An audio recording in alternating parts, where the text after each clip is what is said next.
നമസ്കാരം.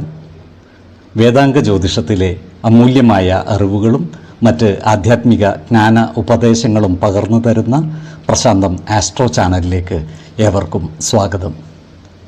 ഈ ചാനൽ ഇതുവരെയും സബ്സ്ക്രൈബ് ചെയ്യാത്തവർ ഇപ്പോൾ തന്നെ സബ്സ്ക്രൈബ് ചെയ്യുക.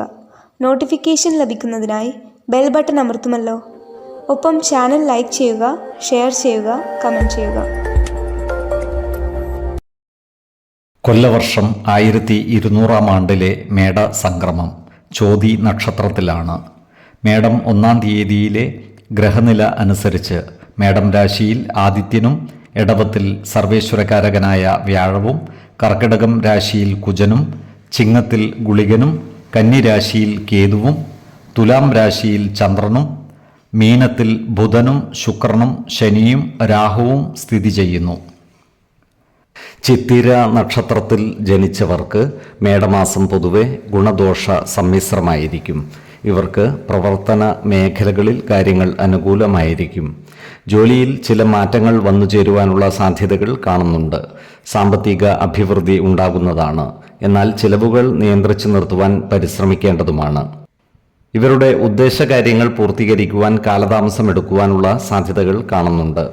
സ്വന്തം സ്ഥാനമാനങ്ങൾ നോക്കാതെയുള്ള ഇവരുടെ വാക്കുകളും പ്രവൃത്തികളും മറ്റുള്ളവരുടെ അപ്രീതിക്ക് കാരണമാകുവാനും ഇടയുണ്ട്. അതിനാൽ നല്ല വാക്കുകളിലൂടെയും പ്രവൃത്തികളിലൂടെയും എല്ലാവരുടെയും ഇഷ്ടം നേടിയെടുക്കുവാൻ പരിശ്രമിക്കേണ്ടതുമാണ്. സിനിമാ മേഖലയുമായി ബന്ധപ്പെട്ട് പ്രവർത്തിക്കുന്ന ഈ നക്ഷത്രക്കാർക്ക് പേരും പ്രശസ്തിയും വന്നു ചേരുന്നതാണ്.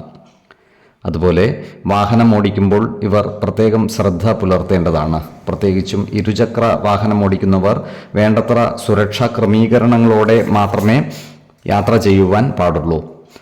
കന്നിക്കൂറിൽ വരുന്ന ഈ നക്ഷത്രക്കാർക്ക് ദാമ്പത്യ സൗഖ്യവും സന്താന സൗഖ്യവും അപ്രതീക്ഷിതമായ ധനനേട്ടങ്ങളും ഉണ്ടാകുന്നതാണ്. ഇവരുടെ പ്രവർത്തനങ്ങളിൽ സർക്കാർ ഇടപെടലുകൾ ഉണ്ടാകുവാനുള്ള സാധ്യതകൾ കാണുന്നുണ്ട്. വിദേശയാത്രയ്ക്കുള്ള അവസരങ്ങൾ ഇവർക്ക് വന്നു ചേരുന്നതുമാണ്. സ്ത്രീജനങ്ങളുമായി ബന്ധപ്പെട്ട് പ്രവർത്തിക്കുമ്പോൾ ജാഗ്രത പാലിക്കുന്നത് ഗുണകരമായിരിക്കും. തുലാക്കൂറിൽ വരുന്ന ഈ നക്ഷത്രക്കാർക്ക് പുതിയ സ്ഥാനമാനങ്ങൾ വന്നു ചേരുന്നതാണ്. ഇവർ ഏർപ്പെടുന്ന എല്ലാ കാര്യങ്ങളിലും വിജയം വരിക്കുവാൻ സാധിക്കുന്നതുമാണ്. എന്നാൽ ഇവരോട് ശത്രുതാ മനോഭാവത്തോടെ പെരുമാറുന്നവരുടെ എണ്ണം കൂടുന്നതാണ്.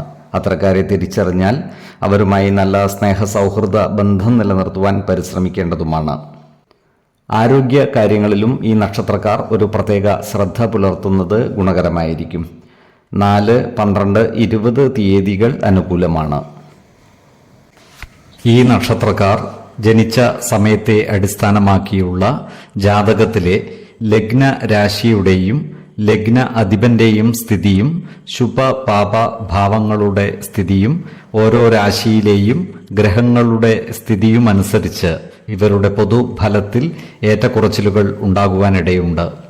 കുടുംബ ദേവതകളെയും ഇഷ്ട ദേവതകളെയും ഉപാസിക്കുന്നത് ഇവർക്ക് ആയുരാരോഗ്യ സൗഖ്യമേകും.